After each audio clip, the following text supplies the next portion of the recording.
Χαίρετε κυρίες και κύριοι, καλώς ήρθατε στο Viewpoint σε συνεργασία με το Ελληνικό Ινστιτούτο Στρατηγικών Μελετών. Σήμερα έχουμε τη χαρά και την τιμή να φιλοξενούμε την καθηγήτρια κυρία Στέλλα Κιβέλου από το Πάντιο Πανεπιστήμιο και συγκεκριμένα από το Τμήμα Οικονομικής και Περιφερειακής Ανάπτυξης, ειδικό στη χωροταξία και δι στον θαλάσσιο χωροταξικό σχεδιασμό. Καλώς ήρθατε, χαρά μας και τιμή μας. Σας βρήκα και δική μου χαρά.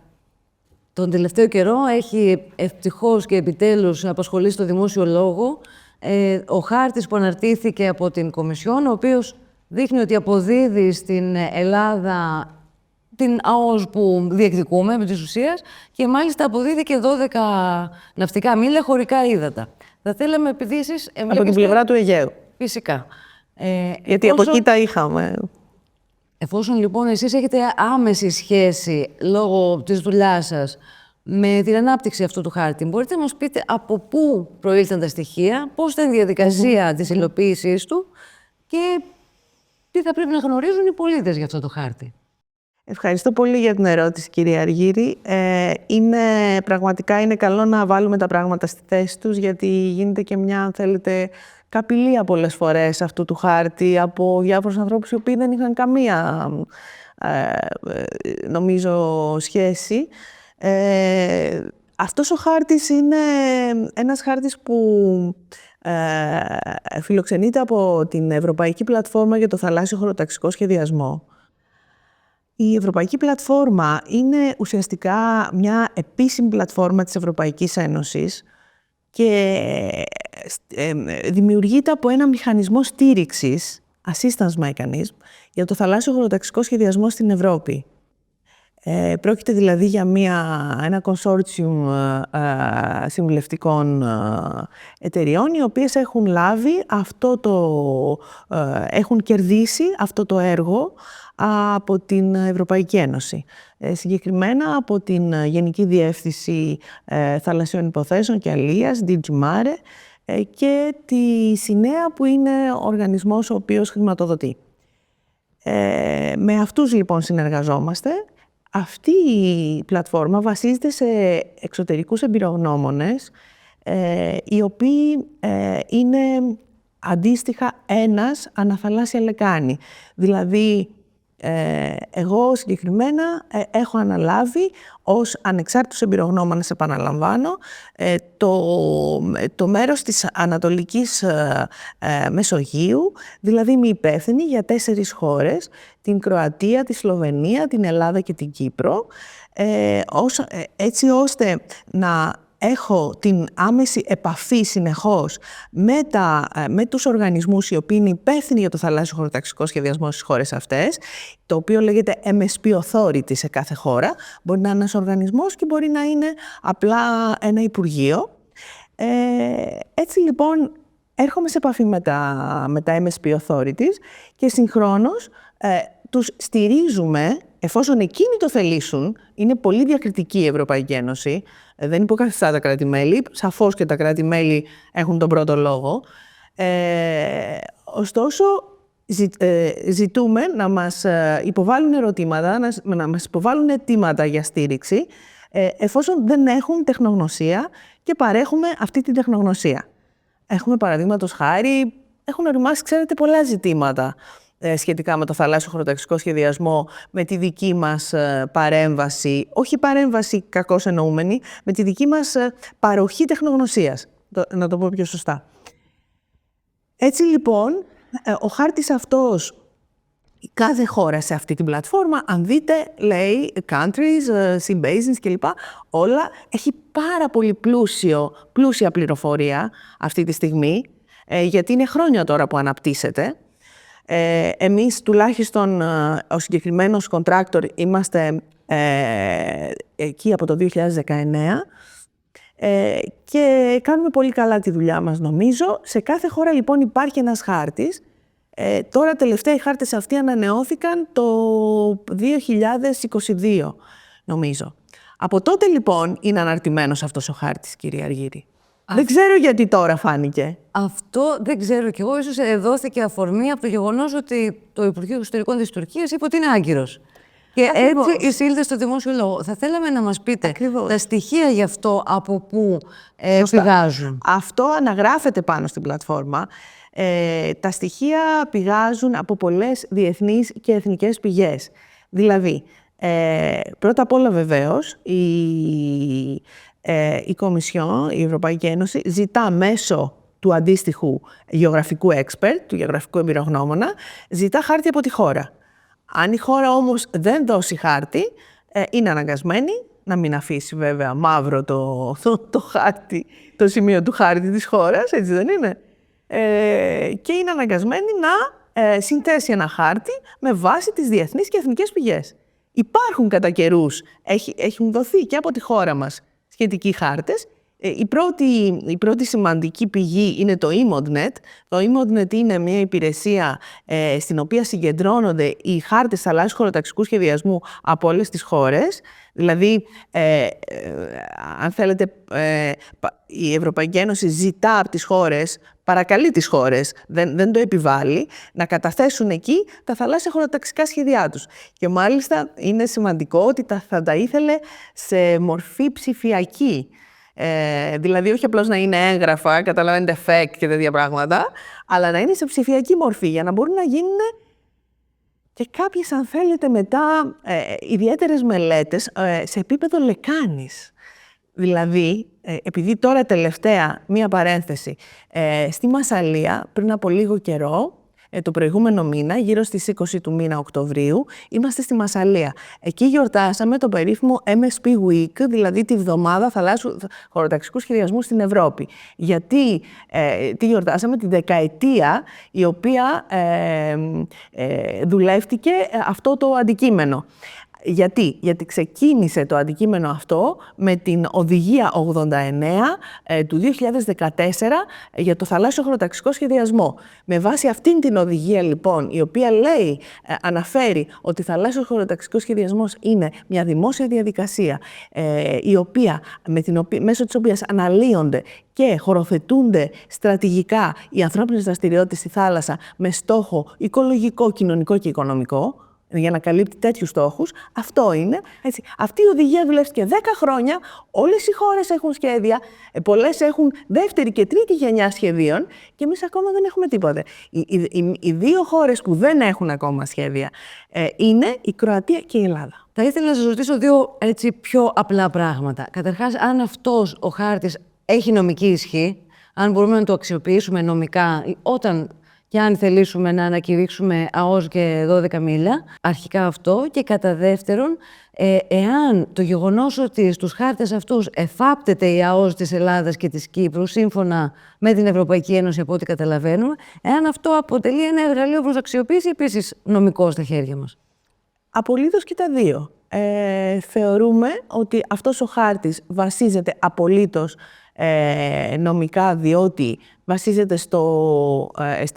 στην σύμβαση για το δίκαιο της θάλασσας, τη γνωρίζουμε, το περίφημο UNCLOS. Είναι λοιπόν με βάση αυτό, όπως και για όλες τις άλλες χώρες, το ίδιο, όσον αφορά τόσο την κυριαρχία όσο και τα κυριαρχικά δικαιώματα, δηλαδή της ΑΟΣ, τα δικαιώματα εκμετάλλευσης. Είναι λοιπόν, έχει νομική βάση. Όμως, σαφώς θα μπορούσε, κατά την άποψή μου, η νομική του βάση είναι ως προς την βάση της διαπραγμάτευσης. Δηλαδή, εάν υπάρξει, που θα υπάρξει σαφώς με τις διάφορες χώρες τις γειτονικές, μια διαπραγμάτευση για την ΑΟΣ, ξέρετε, όταν συναντιέται η μία ΑΟΣ με την άλλη, παίρνουμε τη μέση γραμμή και όλα αυτά τα πράγματα. Λοιπόν, όταν χρειάζεται λοιπόν να γίνει αυτή η διαπραγμάτευση, τότε μπαίνει ως βάση της διαπραγμάτευσης αυτός ο χάρτης. Και είναι απολύτως νομιμοποιημένος ως προς την βάση, ώστε να αποτελέσει τη βάση της διαπραγμάτευσης. Αυτό είναι η ουσία. Ένα δεύτερο στοιχείο, κυρία Αργύρη, πολύ σημαντικό, γιατί μένουμε, ξέρετε, στα δικαιοδοτικά θέματα. Αλλά δεν είναι μόνο αυτά. Τα ζητήματα είναι και οικονομικά, είναι και πολιτισμικά. Έτσι. Είναι γενικότερα αυτή η περιοχή που βλέπουμε η πράσινη, είναι το planning area. Το γράφει από κάτω η Ευρωπαϊκή Ένωση, το δηλώνει. Είναι planning area. Εκεί μέσα θα συμπεριληφθούν όλες οι δραστηριότητες οι οικονομικές, αυτές δηλαδή πάνω στις οποίες θα πατήσει η άνοδος της γαλάζιας οικονομίας στην Ελλάδα. Δηλαδή, ο σχεδιασμός, ξέρετε, το καταλαβαίνετε και το γνωρίζετε κι εσείς και από τις σπουδές σας, αν θέλετε, ότι ο σχεδιασμός αποτελεί το εργαλείο για την ανάπτυξη. Εδώ, λοιπόν, συγκεκριμένα, ο θαλάσσιος χωροταξικός σχεδιασμός είναι το εργαλείο για τη γαλάζια οικονομία. Άρα, λοιπόν, εδώ είμαστε. Οικονομικά είναι τα ζητήματα. Είναι και οικονομικά, πρωτίστως αν θέλετε, διότι μένουμε στα δικαιοδοτικά, τα οποία τι κάνουν τα δικαιοδοτικά? Δημιουργούν συγκρούσεις. Άρα λοιπόν συγκρούσεις, δεν καταλήγουμε πουθενά. Το ζήτημα είναι ότι στο οικονομικό επίπεδο, στο επίπεδο της ανάπτυξης, μπορούμε να έχουμε πραγματικά συνεργασίες και γόνιμες συνεργασίες. Μία τελευταία διευκρίνηση πριν πάμε στο επί της ουσίας που μόλις αναφέρατε. Αυτός ο χάρτης για να μετατραπεί σε θαλάσσιο χωροταξικό, να το καταθέσουμε επισήμως και να σταματήσουμε να έχουμε και πρόστιμα, αλλά να έχουμε και πλήρως καλυμμένα τα δικαιώματά μας, τι βήματα έχει ενδιάμεσα? Κυρία Αργύρη, κοιτάξτε. Ο θαλάσσιος χωροταξικός σχεδιασμός στην Ελλάδα βασίζεται σε 2 νόμους. Ο πρώτος νόμος είναι ο 4546 του 18. Ψηφίστηκε επί ΣΥΡΙΖΑ όταν ήταν υπουργός ο κύριος Σταφάκης. Ο δεύτερος νόμος είναι ο 4759 του 20, που είναι με τη Νέα Δημοκρατία στο τέλος του 2020, το Δεκέμβριο. Πριν από 4 χρόνια δηλαδή. Αυτός τροποποίησε τον προηγούμενο νόμο. Δηλαδή το κεφάλαιο Β εισήγαγε κάποιες τροποποίησεις που για μένα δεν είναι θετικές. Θα σας πω γιατί. Κατά κανόνα δηλαδή δεν είναι θετικές, διότι ουσιαστικά διχοτόμησε εντός εισαγωγικών την παράκτια ζώνη. Τι σημαίνει αυτό? Ο θαλάσσιος χωροταξικός σχεδιασμός καθορίζει, ρυθμίζει αν θέλετε, από την σύλληψή του ως τέτοιου και όλη την παράκτια ζώνη που είναι ένα κομμάτι στη θάλασσα και ένα κομμάτι στη στεριά. Ο νόμος αυτός, ο 4759 του 20, θέλησε να διαχωρίσει και να πει ότι ο θαλάσσιος χωροταξικός σχεδιασμός είναι σαν να μην τον θέλουμε δηλαδή. Θα φτάνει μέχρι την ακτογραμμή και δεν θα καθορίζει πράγματα της στεριάς. Καταλαβαίνετε, δηλαδή της παράκτιας ζώνης. Αυτό είναι πάρα πολύ σημαντικό, γιατί η οδηγία μιλάει για το land-sea interaction, δηλαδή για την διάδραση γης-θάλασσας. Το πώς η θάλασσα επηρεάζει τη στεριά, η στεριά τη θάλασσα. Είναι κάτι πάρα πολύ σημαντικό. Έτσι. Αυτό δεν μπορούμε να το αποκόψουμε και να πούμε άλλο σχεδιασμός θα ορίζεται της θάλασσας και άλλο σχεδιασμός θα ορίζεται της στεριάς. Καταλαβαίνετε? Καταλαβαίνω. Συνεπώς, είναι πολύ πιο περίπλοκο από ότι μια απλή ερώτηση το πώς μετατρέπεται αυτό το σχέδιο σε θαλάσσιο χωροταξικό. Ακριβώς. Είναι πολύ πιο, όπως λέτε, διότι προσέξτε, υπάρχουν τα σχέδια, αυτά που έχουμε ήδη, τα χερσαία, ας πούμε, σχέδια, αν τα πούμε έτσι, που ουσιαστικά δεν είναι και χερσαία, γιατί και αυτά, πολλά από αυτά έχουν και κάποιο κομμάτι της θάλασσας, γιατί η Ελλάδα δεν είναι μόνο στεριά, είναι στεριά και θάλασσα μαζί. Είναι μια συμβιωτική σχέση. Ξέρετε, είναι πραγματικά, θα έλεγα ότι με αυτή τη λογική, δηλαδή και το Αιγαίο, με όλη, με όλη αυτή τη στεριά, ας πούμε, την ενδοχώρα, είναι ένα πράγμα ενιαίο. Έτσι να το βλέπουμε. Τη σχεδίασα για μετά αυτή την ερώτηση, αλλά εφόσον το αναπτύσσετε τώρα το θέμα. Ναι. Το Αιγαίο θα μπορούσε να είναι αρχιπέλαγος. Θα μας εξυπηρετούσε να είναι αρχιπέλαγος. Αυτό είναι εξαιρετική η ερώτησή σας, πραγματικά. Θα μπορούσε να ξανανοίξει αυτή η κουβέντα και τι όφελος θα έφερνε στην Ελλάδα μια τέτοια νομική, ας πούμε, αλλαγή? Εγώ απορώ, κυρία Αργύρη, γιατί αυτό το θέμα δεν έχει τεθεί. Δηλαδή το βλέπεις καμιά φορά στο ίντερνετ από κάποιους που το σχολιάζουν, αλλά επισήμως δεν έχει τεθεί. Το Αιγαίο λέγονταν, αποκαλείται ο αρχιπέλαγος στην εποχή του Μεσαίωνα. Ωστόσο, πραγματικά είναι τόσο ενιαίο και τόσο, αυτό που σας λέω, γη και θάλασσα λειτουργούν μαζί. Και αν δούμε, θέλετε, και τους παλιούς χάρτες, ας πούμε, τους βυζαντινής περίοδου κλπ. Φαίνεται, είναι σαφές ότι όλο αυτό διαπλέκεται, δηλαδή δεν είναι ξεκάθαρο το πού είναι η στεριά και πού είναι η θάλασσα. Είναι σαν να είμαστε μια μεγάλη θάλασσα όπου υπάρχουν και μερικά κομμάτια στεριάς, ουσιαστικά. Όλη η Ελλάδα είναι κάπως έτσι. Σκεφτείτε το λίγο. Όλη η Ελλάδα είναι κάπως έτσι. Ένα βουνό, όπως λέω εγώ στους φοιτητές μου, που κατεβαίνει από τα Βαλκάνια, έτσι, γιατί έχουμε ουσιαστικά 2 πεδιάδες, της Κεντρικής Μακεδονίας και της Θεσσαλίας, έτσι δεν είναι? Δεν έχουμε και πολλές πεδιάδες. Άρα, επί της ουσίας, μπορεί να διεκδικήσει το αρχιπέλαγο στο Ακριβώς, μπορεί και βεβαίως υπάρχει η νομοθεσία. Πάλι η UNCLOS προβλέπει στο άρθρο 7 κλπ. Δηλαδή υπάρχει νομοθεσία που μπορούμε να στοιχειοθετήσουμε ότι είναι αρχιπέλαγος δικό μας. Όπως είναι, ξέρετε, άλλα αρχιπελάγη, πολλά αρχιπελάγη στον κόσμο και που φυσικά θα μας έδινε, αν μη τι άλλο, μία soft power, μία δηλαδή ήπια ισχύ αυτό το ενιαίο και αυτή η διασύνδεση. Σε αυτό το σημείο να σας πω ότι εμείς ως Πάντιο Πανεπιστήμιο έχουμε κερδίσει ένα έργο μικρού προϋπολογισμού, αλλά δεν έχει σημασία γιατί είναι για να δουλεύουν και υποψήφοι διδάκτορες καλύτερα το διδακτορικό τους κλπ. Και το οποίο αφορά στις πολιτιστικές αξίες στο θαλάσσιο χωροταξικό σχεδιασμό. Σας είπα προηγουμένως, οικολογικά, οικονομικά, κοινωνικά, δεν είναι μόνο αυτό, είναι και τα πολιτισμικά ωφέλη. Και ο πολιτισμός είναι αυτός που πραγματικά συνδέει απόλυτα όλο αυτό το χώρο και αυτό θα το δείξουμε μέσα από αυτό το έργο. Καταλαβαίνετε? Δηλαδή, ο πολιτισμός μπορεί να γίνει όχημα και είχαμε κάνει μια πολύ ωραία εκδήλωση προκαιρού στο Μουσείο της Ακρόπολης σχετική. Μπορεί να γίνει λοιπόν όχημα, όπου ήταν και ο γραμματέας του ΙΠΕΝ και ο κύριος Γκίκας, που είναι ο υφυπουργός του Ναυτιλίας και του Υπουργείου Ναυτιλίας και νησιωτικής πολιτικής. Ναι. Και έγινε μια πάρα πολύ ωραία συζήτηση, όπου θέσαμε αυτούς τους παράγοντες, τη διασυνδεσιμότητα δηλαδή του χώρου και σε συνδυασμό και με τον πολιτισμό, διασυνδεσιμότητα από άποψη μεταφορών, διασυνδεσιμότητα από άποψη ενέργειας, διασυνδεσιμότητα από άποψη υπηρεσιών γενικού οικονομικού ενδιαφέροντος, να υπάρχει συμπληρωματικότητα υπηρεσιών στα διάφορα νησιά, έτσι ώστε να μην πηγαίνει το παιδάκι που έκοψε το χεράκι του στο ΚΑΣ, έτσι, από το Καστελόριζο, αλλά να μπορεί να πάει πολύ γρήγορα σε ένα άλλο νησί δίπλα, να βρει το σωστό νοσοκομείο κλπ. Όλα αυτά λοιπόν, αυτή την ενότητα πρέπει να την επιδιώξουμε και νομικά και ουσιαστικά, δηλαδή και λειτουργικά. Και αυτό είναι θέμα πολιτικών που έχει να κάνει με τους διάφορους τομείς που προανέφερα, την ενέργεια, Καταλαβαίνω ότι έχουμε πολλά εργαλεία για τα οποία δεν έχουμε γνώση ότι τα διαθέτουμε. Σωστό. Έχετε δίκιο. Αλλά και αυτό είχα σκοπό να το ρωτήσω αργότερα. Αλλά τις έννοιες θαλάσσιος χωροταξικός σχεδιασμός, ανάπτυξη και πολιτισμός, πέρα από τον τουρισμό που γνωρίζουμε, πώς αλλιώς θα μπορούσαμε να τις συνδέσουμε στην πράξη?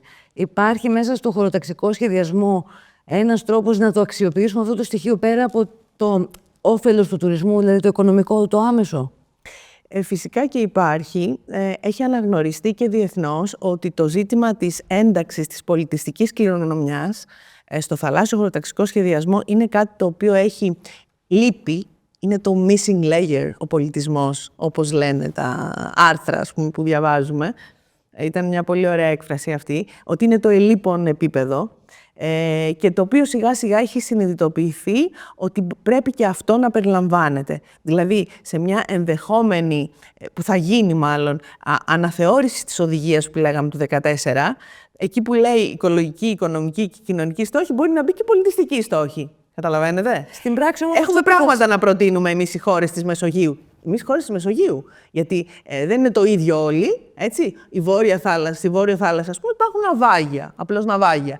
Εμείς και τι δεν έχουμε από ενάλλειες αρχαιότητες, έτσι δεν είναι? Και τι δεν έχουμε φυσικά και από ναυάγια και του Πρώτου και του Δεύτερου Παγκοσμίου Πολέμου. Η Ιταλία παρομοίως, ο Λίβανος. Δηλαδή είναι πολλές οι χώρες της Μεσογείου, γιατί είναι άλλη η κουλτούρα, ο πολιτισμός ξεκίνησε από εδώ. Να σας θυμίσω ότι υπάρχει ένας καθηγητής στο Cambridge που με την ομάδα του ερχόταν στο Κουφονήσι και πήγαινε στην Κέρο και έκανε ένας καφές.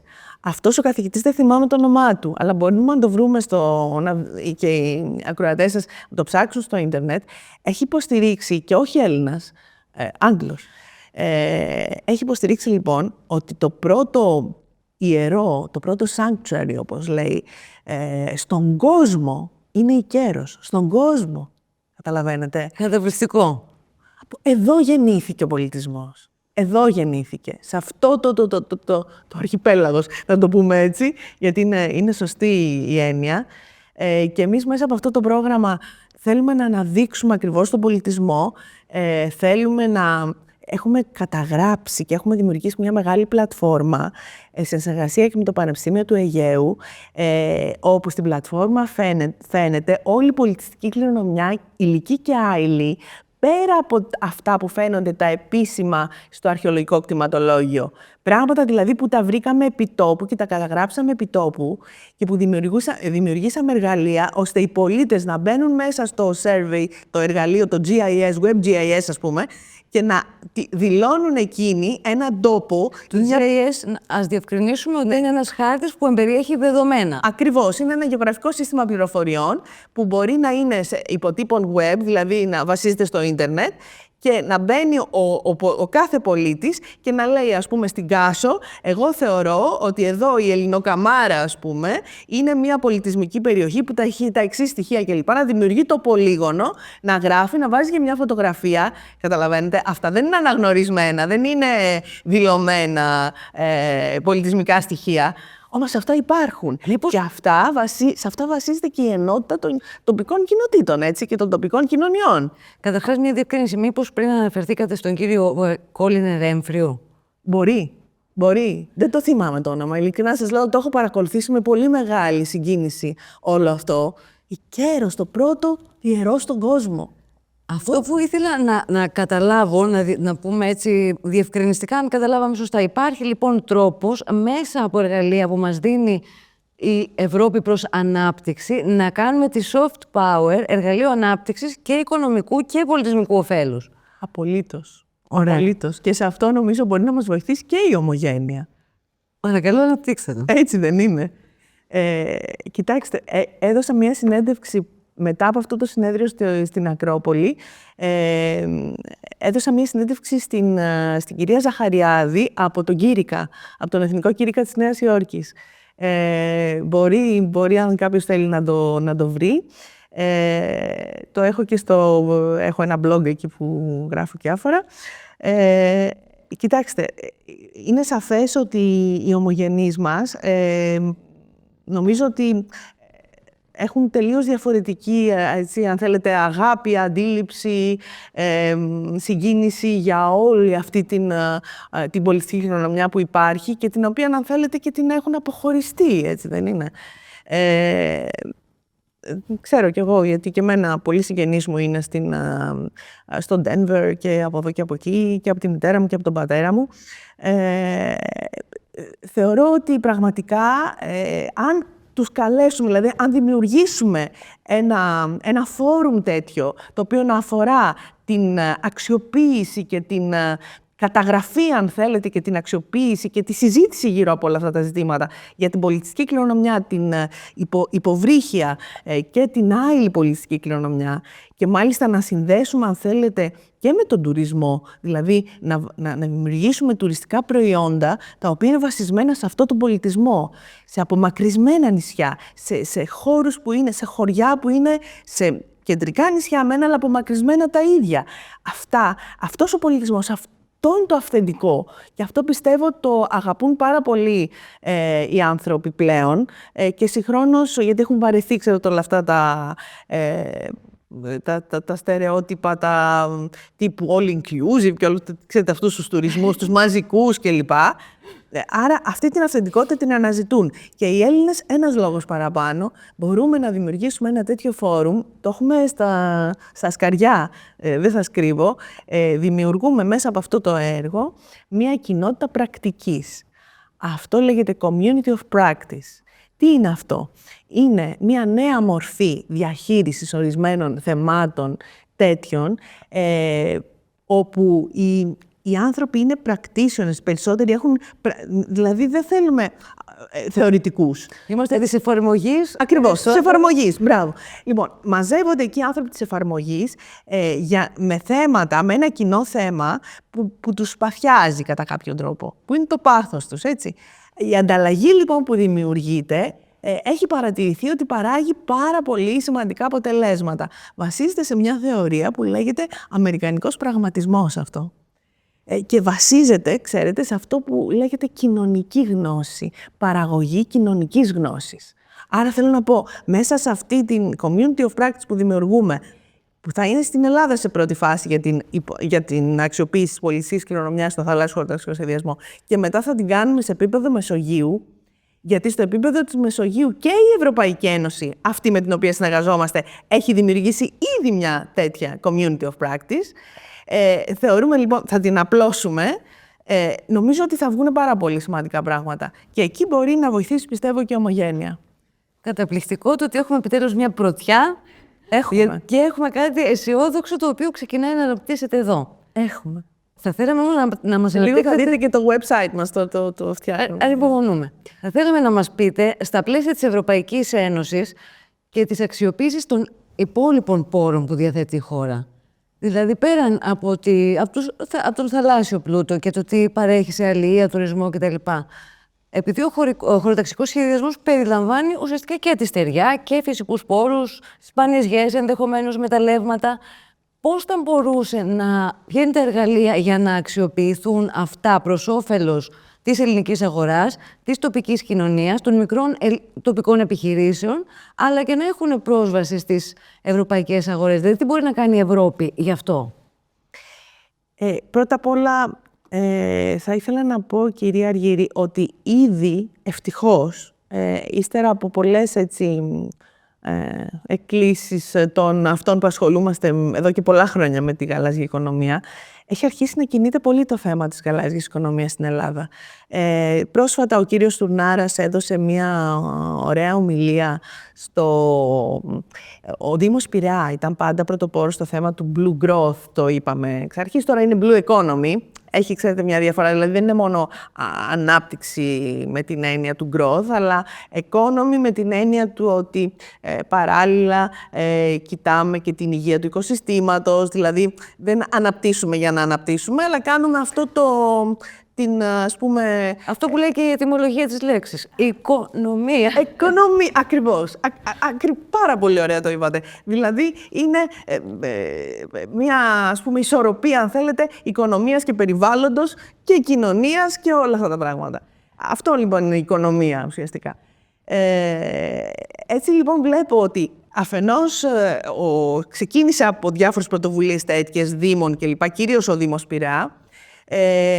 Άκουσα λοιπόν με μεγάλη χαρά τον κύριο Στουνάρα να μιλά σε αυτή την εκδήλωση του Blue Growth τελευταία, γιατί ήταν μια εκδήλωση για τη δημιουργία startups σε θέματα γαλάζιας οικονομίας. Υπάρχει λοιπόν μία ολόκληρη κίνηση εκεί. Μεθαύριο πηγαίνω στο Ίδρυμα Λασκαρίδης, το οποίο είναι ένας άλλος πόλος όσον αφορά τη γαλάζια και την κυκλική οικονομία με startups πάλι, όπου συμμετέχουν και φοιτητές μας κλπ. Άρα λοιπόν υπάρχουν κάποιοι πόλοι που δημιουργούν startup επιχειρήσεις πάνω στη γαλάζια οικονομία. Συγχρόνως έχω ακούσει, δεν το ξέρω έγκυρα, αλλά έχω ακούσει από την κυρία Αυγερινοπούλου, την οποία ο Πρωθυπουργός έχει ορίσει ως υπεύθυνη για τα θέματα της γαλάζιας οικονομίας, ότι θα δημιουργηθεί ένα υποταμείο, να το πούμε και αυτό σαν πληροφορία, ένα υποταμείο το οποίο θα είναι αποκλειστικά για τη γαλάζια οικονομία. Οι τομείς οι οποίοι μπορούν να αποδώσουν στην Ελλάδα είναι πάρα πολλοί. Αλλά εγώ θα έλεγα ότι θα πρέπει να δώσουμε ιδιαίτερη σημασία στην καινοτομία. Σε ζητήματα καινοτομίας που έχουν να κάνουν με τη βιοτεχνολογία, με τέτοια πράγματα. Θα σας πω, ένα παράδειγμα. Αυτή τη στιγμή η Γενική Διεύθυνση Αλίας και Θαλασσίων Υποθέσεων ασχολείται πολύ με την καλλιέργεια της φύκης.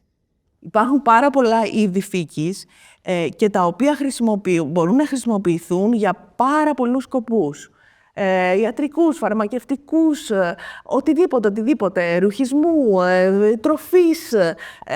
Είναι δηλαδή, υπάρχει πρωτεΐνη από τα φύκια, η οποία βεβαίως πρέπει να απαλλαγεί από την τοξικότητα που μπορεί να έχει, από τα τοξικά στοιχεία κλπ. Οπότε είναι όλα αυτά βιοτεχνολογία ουσιαστικά. Και βλέπω πραγματικά μια στροφή, αν θέλετε, από την ιχθυοκαλλιέργεια, την κλασική δηλαδή ιχθυοκαλλιέργεια, σε αυτή την καλλιέργεια της φύκης. Με τη λογική βεβαίως και της αντιμετώπισης της επιστημιστικής κρίσης, έτσι.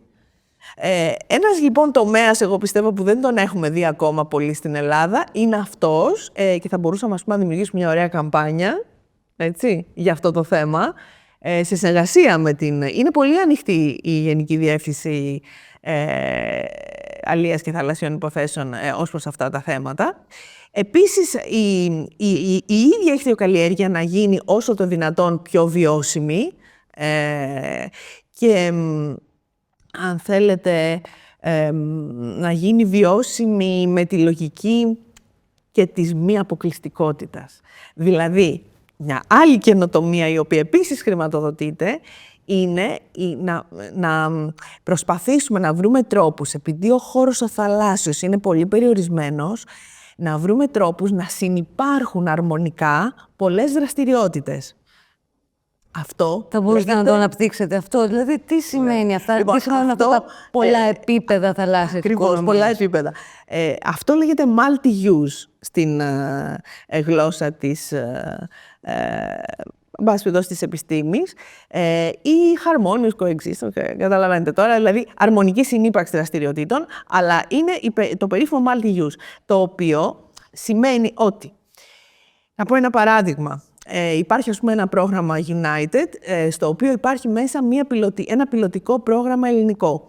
Αυτό είναι μια μονάδα στο νησί Πάτροκλος, κοντά στο Σούνιο, και εκεί γίνεται ηχθειοκαλλιέργεια, η οποία, αλλά παράλληλα γίνεται καταδυτικός τουρισμός, έτσι, γιατί ξέρετε, όταν η τροφή πέφτει από τα ψαράκια, αυτό που περισσεύει κατά κάποιο τρόπο, δηλαδή αν ρίξουμε λίγο παραπάνω, πέφτει κάτω και μαζεύει άγρια ψάρια. Αυτό το έχει πρώτος, πρέπει να το πω εδώ, το έχει πρώτος εφαρμόσει ένας ιδιώτης, ο κύριος Χατζηνικολάου, στη Δυτική Ρόδο. Ο άνθρωπος έχει πραγματικά υποφέρει, γιατί δεν το καταλάβαινε η πολιτεία και το Υπουργείο, το αντίστοιχο της Αλίας κλπ. Αλλά επιμένει και τα πάει καλά και το έχουμε συμπεριλάβει και στην πλατφόρμα μας. Η πλατφόρμα μας έχει ένα ειδικό μέρος όπου πραγματοποιημένα, προσέξτε, όχι σχέδια, πραγματοποιημένα έργα που συνδυάζουν πολλές δραστηριότητες παρουσιάζονται εκεί. Είναι λοιπόν ένα από αυτά τα πραγματοποιημένα, το σχέδιο της Νότιας Ρόδου, το οποίο είναι αυτό που σας είπα, μια πολύ καλά οργανωμένη ηχθειοκαλλιέργεια και παράλληλα καταδυτικός τουρισμός. Τι επιτυχάνεται εκεί? Επιτυχάνεται ένταση κεφαλαίου και ένταση εργασίας. Δηλαδή, ουσιαστικά το βαρκάκι, ας πούμε, που έρχεται με τους ανθρώπους οι οποίοι έρχονται γιατί ξέρετε καταστρέφονται με τα δελφίνια και λοιπά, καταστρέφονται τα δίχτυα. Πολύ συχνά δηλαδή, 2 φορές την εβδομάδα, ας πούμε, πρέπει τα δίχτυα να μοντάρονται, έτσι, να αποκαθίστανται. Έρχεται λοιπόν το βαρκάκι για να κάνει αυτή τη δουλειά. Αυτό το ίδιο βαρκάκι ή και αυτοί οι ίδιοι άνθρωποι που κάνουν αυτή τη δουλειά μπορούν παράλληλα να είναι εκπαιδευτές της κατάδυσης. Έτσι. Άρα θέλω να πω ότι υπάρχει μια συμπληρωματικότητα που είναι πραγματικά σε οικονομικό όφελος. Από την άποψη και των θέσεων εργασίας, από την άποψη και του κεφαλαίου. Άρα λοιπόν είναι σημεία, αν θέλετε, παραγωγής πλούτου αυτά, που μπορούμε να έχουμε 2-3 δραστηριότητες. Στον Πάτροκλο γίνεται και ένα συντονισμός των 2 δραστηριοτήτων με Internet of Things. Άρα θέλω να πω είναι μια άλλη ψηφιακή υπηρεσία. Οπότε που συνδυάζεται με αυτά. Η καινοτομία, η τεχνολογική μέσα στην καινοτομία των δραστηριοτήτων και της συνεργασίας. Απόλυτα. Απόλυτα αυτό. Αυτά τα πάρα πολύ ωραία και εμπνευστικά πράγματα που μοιράζετε μαζί μας σήμερα, πού θα μπορούσε να τα βρει το κοινό για να ενημερωθεί για αυτές τις δυνατότητες? Στην πλατφόρμα μας υπάρχουν τα πάντα. Δυστυχώς είναι στα αγγλικά, γιατί είναι η πλατφόρμα της Ευρωπαϊκής Ένωσης, αλλά υπάρχουν όλα στην πλατφόρμα μας. Δηλαδή, θέλω να πω, δεν ασχολούμαστε μόνο με τα ζητήματα δικαιοδοσίας. Εμείς ασχολούμαστε περισσότερο με τα οικονομικά, με το σχεδιασμό που αποτελεί το υπόβαθρο για να μπορέσουμε να αναπτυχθούμε και παρέχει πολλές πληροφορίες για όλα αυτά τα εργαλεία που λέτε, τα χρηματοδοτικά προγράμματα, είτε είναι soft, ας πούμε, είτε είναι λίγο πιο... πώς να το πω... Περίπλοκα. Ναι, πιο περίπλοκα. Κάθε 2 χρόνια, παραδείγματος χάρη, προκηρύσσονται προγράμματα τα οποία έχουν να κάνουν με το θαλάσσιο χωροταξικό σχεδιασμό. Σε κάθε περίπτωση, πάντως, το κοινό μπορεί να το δει στην οθόνη του. Βεβαιότατα, μπορεί να δει πολλά πράγματα και επίσης να πω ότι πολύ σημαντικό είναι τα περίφημα blue skills, δηλαδή να δημιουργηθούν δεξιότητες που να έχουν να κάνουν με τη γαλάζια οικονομία. Καταλαβαίνετε τι επιχείρηση μπορεί να είναι αυτή. Έτσι δεν είναι? Καταλαβαίνω και ότι υπάρχει και μία λύση για το brain drain που δεν είχαμε σκεφτεί. Ακριβώς. Εγώ, τι να σας πω, δηλαδή, το ονειρεύομαι η Ελλάδα να συνδυάσει τον τουρισμό, αν θέλετε, με τη γαλάζια οικονομία. Δηλαδή, δεν μιλάει κανείς, αλλά ο τουρισμός είναι μια ευπαθής δραστηριότητα. Εγώ άκουσα τελευταία τον Πρωθυπουργό που μίλησε έτσι λίγο για τον τουρισμό. Δεν συμφωνώ με αυτό το πράγμα. Έδωσε πολύ μεγάλη έμφαση. Θα πρέπει να λέμε ότι είναι μια ευπαθής δραστηριότητα. Το είδαμε τι έγινε στον COVID. Έτσι δεν είναι? Είναι ευπαθής. Οι ψαράδες μας τι έπαθαν πάλι στον COVID κλπ. Εντάξει, δεν είναι, δηλαδή θα πρέπει να αποφύγουμε αυτές τις ευπάθειες και τις διακυμάνσεις, αν θέλετε. Επίσης, δημιουργούν όλες αυτές τις δραστηριότητες εποχικές κοινωνίες. Δηλαδή, στα νησιά μας δεν έπρεπε να τα βλέπουμε. Τα βλέπουμε εποχικά. Έχω δουλέψει στην Άνδρο ως αρχιτέκτονας, μαζί με τον άντρα μου, και όταν χτίζαμε, εντάξει, το καλοκαίρι, ας πούμε, είδαμε πάρα πολύ κόσμο, ξέρετε, υπήρχε μία κίνηση. Και μετά, επειδή ακριβώς εμείς συνεχίσαμε το χτίσιμο, δηλαδή, απλώς είμαστε ως αρχιτέκτονες, έτσι. Ξαφνικά ερήμωσε ο τόπος. Βλέπεις ότι ερημώνει το νησί. Είναι μια εποχική κοινωνία, δεν υπάρχει τίποτα. Για να βρούμε ένα τόστ, πρέπει να πηγαίνουμε στο μοναδικό μαγαζάκι στον Πατσί. Δηλαδή, καταλαβαίνεις να πω, ένα και μοναδικό που έκανε ένα τοστάκι και μια, ας πούμε, ομελέτα. Δεν είναι δυνατόν τα νησιά μας να τα βλέπουμε έτσι.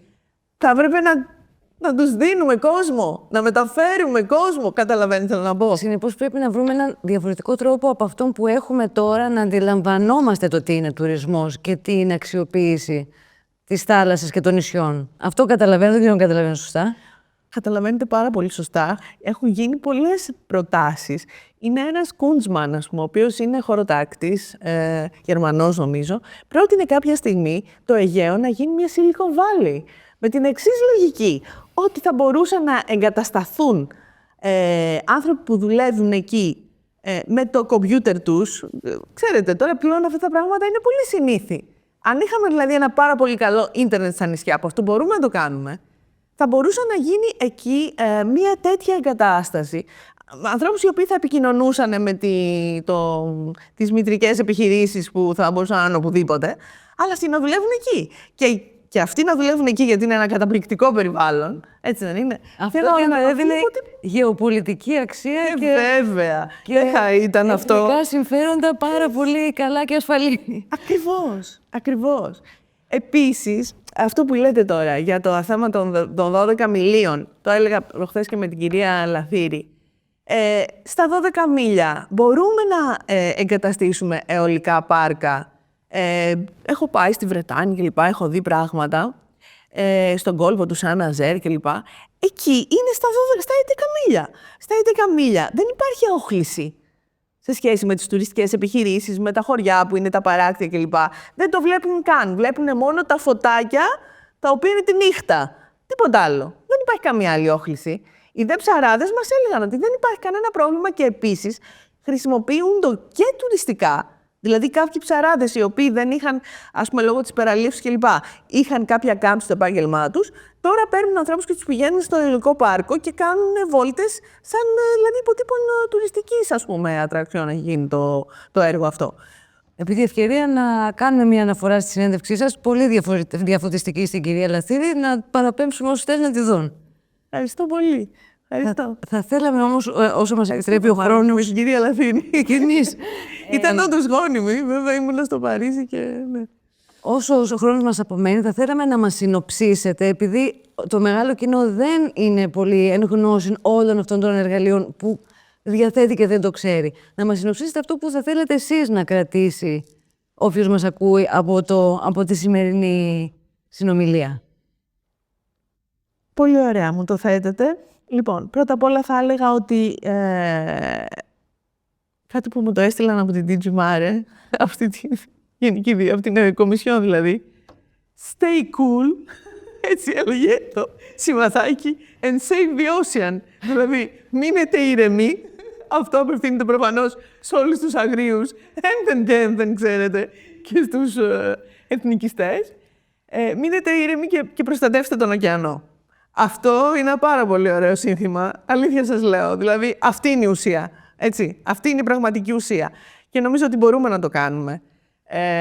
Βεβαίως, χωρίς όμως να χάνουμε πραγματικά αυτά που μας δίνει το διεθνές δίκαιο, δηλαδή την κυριαρχία μας, τα κυριαρχικά μας δικαιώματα, χωρίς βεβαίως να καταπιέζουμε, να μπορούμε να δημιουργούμε συνεργασίες, όπως παραδείγματος χάρη με την Κύπρο, γιατί έτσι όπως είναι ο χάρτης τώρα, εφάπτεται με την ΑΟΣ της Κύπρου. Καταλαβαίνετε ότι μπορούμε να κάνουμε αυτό που λέγεται transboundary MSP, δηλαδή διασυνοριακός θαλάσσιος χωροταξικός σχεδιασμός, και για θέματα ενέργειας, παραδείγματος χάρη, στο σημείο εκείνο να γίνει μια εγκατάσταση εξορίξεων κλπ. Που να είναι και η Ελλάδα και η Κύπρος να ωφελείται από αυτό. Σε αυτό θα έδινε έμφαση αυτή τη στιγμή η Ευρωπαϊκή Ένωση, με δεδομένη τη γεωπολιτική κατάσταση και ουσιαστικά τη δίψα για ενέργεια που έχει η Ευρώπη? Ασφαλώς, ασφαλώς. Θεωρείτε ότι είναι θετική προς τις εξορίξεις, δηλαδή των υδρογονανθράκων, σε συνεργασία των δύο αυτών χωρών? Προφανώς. Δεν νομίζω ότι υπάρχει τέτοιο θέμα. Εκείνοι θέλουν να κάνουμε θαλάσσιο χωροταξικό σχεδιασμό. Πιστέψτε με, αυτό που πραγματικά και πολύ απλά θέλουν να κάνουν και τη δουλειά τους.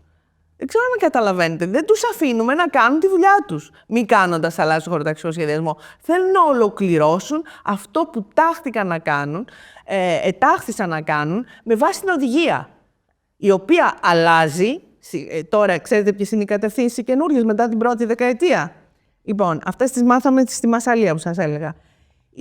Οι κατευθύνσεις πλέον είναι να εμβαθύνουμε την προσέγγισή μας στο θαλάσσιο χωροταξικό σχεδιασμό, να εμβαθύνουμε όλα αυτά που είπαμε τώρα με την γαλάζια οικονομία κλπ. Δεύτερον, πλέον δεν θα τους ενδιαφέρουν τα εθνικά κράτη τόσο πολύ. Δηλαδή, θα θέλουν να δουν συνεργασίες, όπως είχατε το χάρτη προηγουμένως, στα θέματα της γαλάζιας οικονομίας σε επίπεδο θαλάσσιας λεκάνης. Χωρίς αυτό να σημαίνει, βέβαια. Χωρίς αυτό να σημαίνει ότι παραβιάζονται τα δικαιώματα του κάθε κράτους. Τελείωσε αυτό το θέμα, έτσι. Και αυτός ο χάρτης δεν πρόκειται να φύγει. Πιστέψτε με. Δεν θα το ήθελε κανείς. Δεν θα φύγει, ούτε πρόκειται να. Γιατί έχει αγκαλιαστεί άλλωστε από την κοινή γνώμη. Σωστά η Ευρωπαϊκή Ένωση τον έθεσε, κατά την άποψή μου, παίρνοντας πάρα πολλές πηγές. Είναι μια συγκεκριμένη υπηρεσία στην Ισπανία που το κατήρτισε και έχει χρησιμοποιήσει όλες αυτές τις πηγές. Αν η ελληνική κυβέρνηση θέλει να αλλάξει κάτι, νομίζω ότι μπορεί. Αλλά δεν νομίζω ότι χρειάζεται, πραγματικά. Δεν νομίζω ότι χρειάζεται. Εγώ θα έλεγα ότι δεν υπάρχει κανένας λόγος. Άλλωστε, όπως είπα και στην κυρία Λαθήρη, θεωρώ ότι δια της σιωπής, σιωπηρός, το έχει αποδεχθεί η ελληνική κυβέρνηση. Διότι εφόσον είναι 2 χρόνια αναρτημένος και εφόσον και από μένα γινόντουσαν πολλές οχλήσεις προς το Υπουργείο για να μου δοθεί από πλευράς κράτους ένας χάρτης και δεν απέδωσαν, δηλαδή θεωρούσαν ότι προφανώς είναι. Δηλαδή, εγώ θεωρώ ότι έχει γίνει αποδεκτό. Αλλά όπως σας λέω, είναι planning area, δηλαδή πραγματικά είναι η βάση γιατί αφενός για τη διαπραγμάτευση και αφετέρου για το θαλάσσιο χωροταξικό σχεδιασμό και τη γαλάζια οικονομία της Ελλάδας. Υπερδιπλασιάζεται, πενταπλασιάζεται ο χώρος ο ελληνικός. Είναι υπέροχο αυτό το πράγμα. Δηλαδή, είναι μια σύγχρονη Ελλάδα, μια τελείως διαφορετική Ελλάδα. Πολύ, δηλαδή, πραγματικά εγώ είμαι αισιόδοξη. Είναι μια νέα Ελλάδα αυτή. Και αυτό πρέπει να το καταλάβουν όλοι. Είναι μια νέα Ελλάδα. Ας μην το πολεμούν και ας μην, δεν ξέρω, ας μην το βλέπουν με τρόπο, ξέρετε, λίγο έτσι γκρινιάρικο καμιά φορά. Είναι μια νέα Ελλάδα αυτή με τη θάλασσα, μαζί. Κύριε Κυπέλου, ευχαριστούμε πάρα πολύ και για τις πληροφορίες και για την αισιοδοξία που μας μεταδώσατε. Ήταν πολύ αναζωογονητικό. Εγώ σας ευχαριστώ. Εγώ σας ευχαριστώ που μου δώσατε αυτή την ευκαιρία. Είναι πραγματικά έτσι, θεωρώ ότι κάνετε ένα τεράστιο εθνικό έργο. Και επίσης, μ' άρεσε πάρα πολύ το γεγονός ότι ενδιαφέρεστε για όλα αυτά τα καινοτομικά πράγματα σε σχέση με την οικονομία. Είναι πολλά πράγματα που μπορούμε να κάνουμε. Κάπως πρέπει απλά να οργανωθούμε καλύτερα. Αυτό είπα και στην κυρία Λαθήρη, ότι εγώ κάνω έκκληση στον κύριο Μητσοτάκη να τα δει τα πράγματα λίγο, να αφαιρέσουμε τις λειτουργίες και να πάμε μπροστά σε αυτό το αντικείμενο. Ας ευχηθούμε να το ακούσει σύντομα. Να είστε καλά. Κυρίες και κύριοι, ευχαριστούμε πάρα πολύ για τον χρόνο και την προσοχή σας. Εάν θέλετε να στηρίξετε το ΕΛΙΣΜΕ, μπορείτε να το κάνετε με την εγγραφή και τη συνδρομή σας. Εάν θέλετε να στηρίξετε το κανάλι μας, μπορείτε να κάνετε εγγραφή, να αφήσετε το σχόλιο σας και να μοιραστείτε το περιεχόμενό μας. Να είστε καλά!